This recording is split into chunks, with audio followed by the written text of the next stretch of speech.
Hi, Sam here from Downforce Radio, and today we've got an interview for you from Riley Phillips.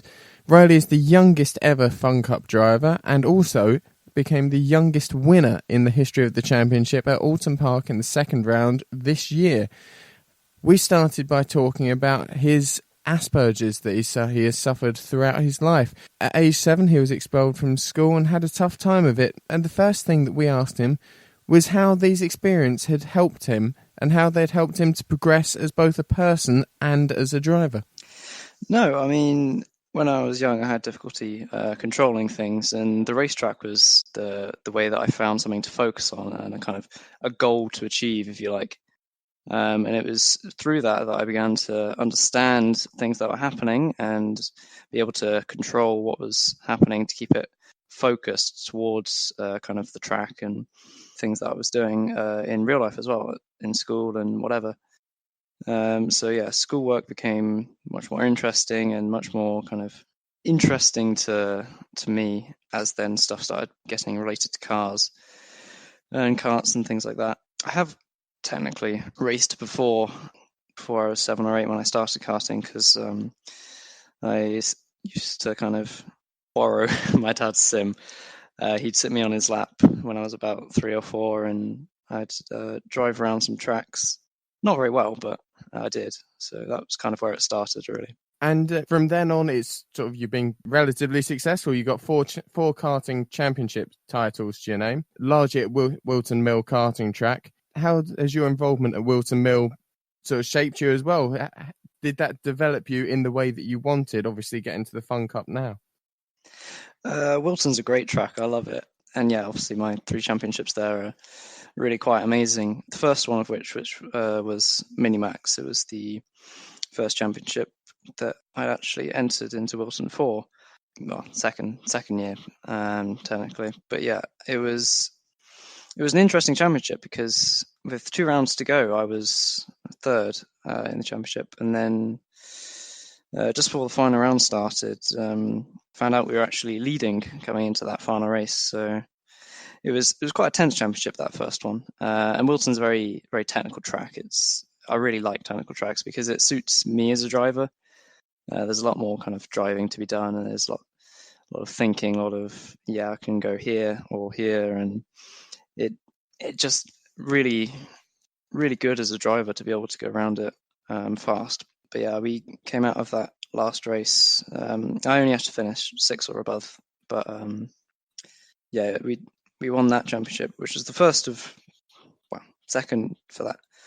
For me, first for that track, and it was first of many for that track, and it was a good feeling, to be able to win a championship against 30 other drivers. It was quite incredible. It was the Junior Rotax Championship that you won, by the looks of it. Was that twice in a year, or twice in consecutive years that you won that one? Yeah, so the year after my Minimax Championship in 2015, I stepped up into the next class, which was Junior Rotax. And I was competing against another 25, 30 karts, 30 people. And I was just really quick, and we had really strong races all year, and we were super consistent. It all just fell into place, really. So that was the second championship straight after I moved up. So that was great, yeah. And then we carried on with that for another year, 2017, and we won it back to back. So that was pretty special. That last year was pretty dominant. So lots of wins.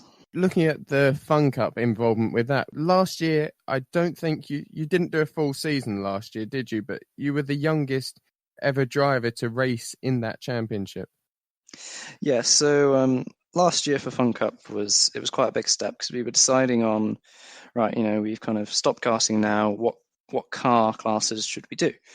And I could do some junior classes, so under 100 horsepower, and that was things like Junior Saloon Car Championship and Fiestas and stuff.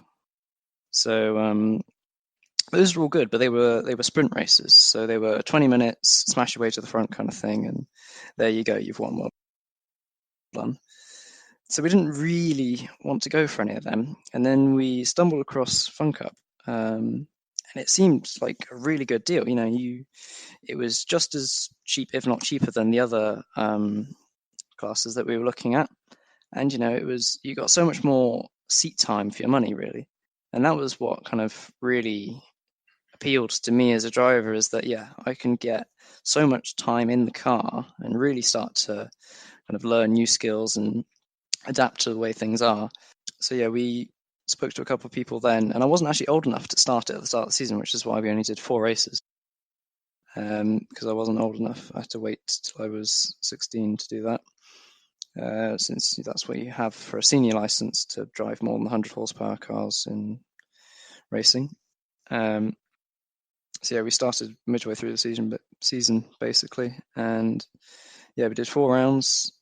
And I was the youngest Fun Cup driver ever at 16 years and 14 days. So it was pretty soon after my birthday that I just kind of got shoved out onto the track, and it very much was because I had an exam on the Friday, so I couldn't do the practice.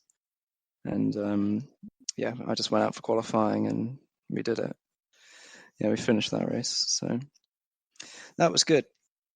So it's highly unlikely that anyone's going to come along anytime soon and beat your record. But then this year you became the youngest race winner in the championship.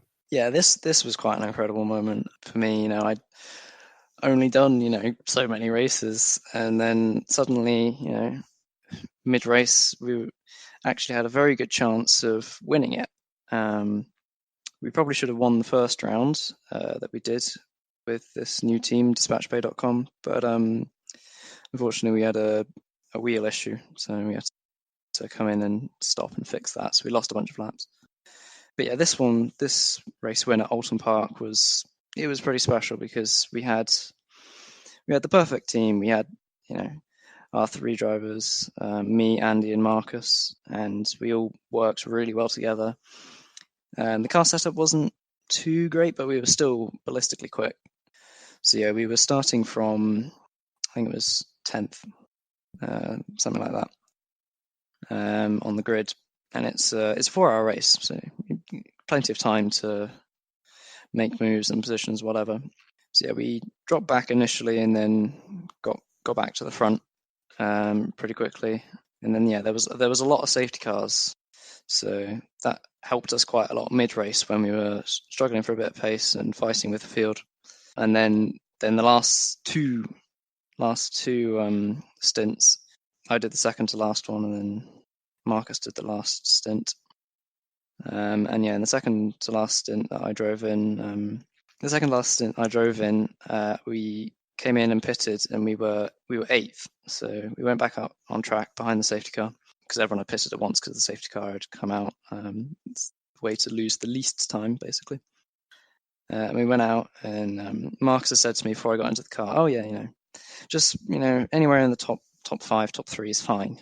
So I did exactly that. I did a bit better than that. I got to the front within about, I don't know how many laps. It wasn't very long, and I held off people that had been racing in the series for a long time, 10 years more kind of thing.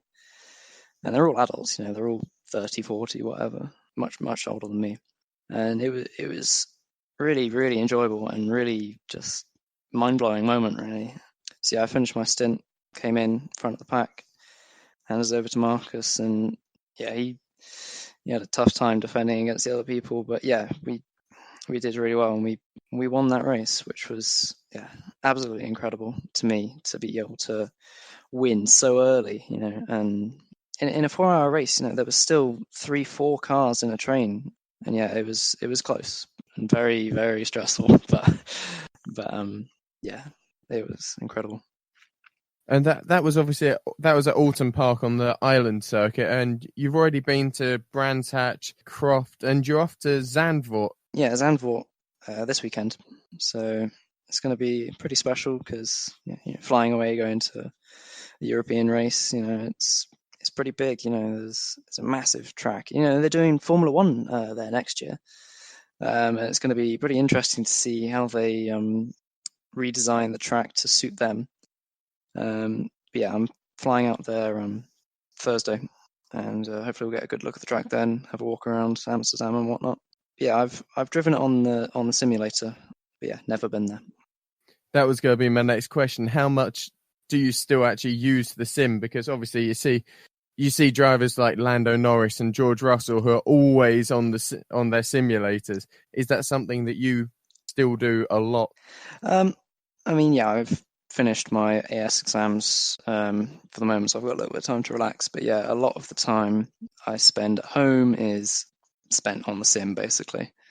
So yeah, it's a good couple of hours every day, just practicing the tracks, practicing lines, cars, setup, just getting it really in your head, so that you know what you're doing.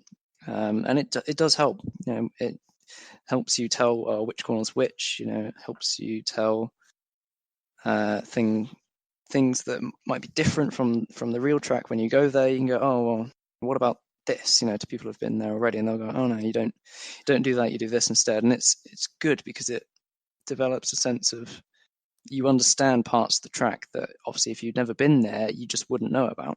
Do you think that gives you the edge over where you are the youngest driver on the grid? So you're probably one of the few drivers in Fun Cup who would use the simulators. Do you think that gives you the edge over some of the older drivers in the field? It's hard to say. Some of the older drivers are very, very experienced.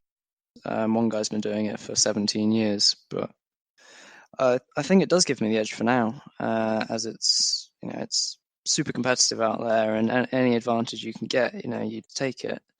So doing sim racing and practicing on the simulator, it does help you, with the car, with the setup, just with little things that really give you a performance edge over your opponents.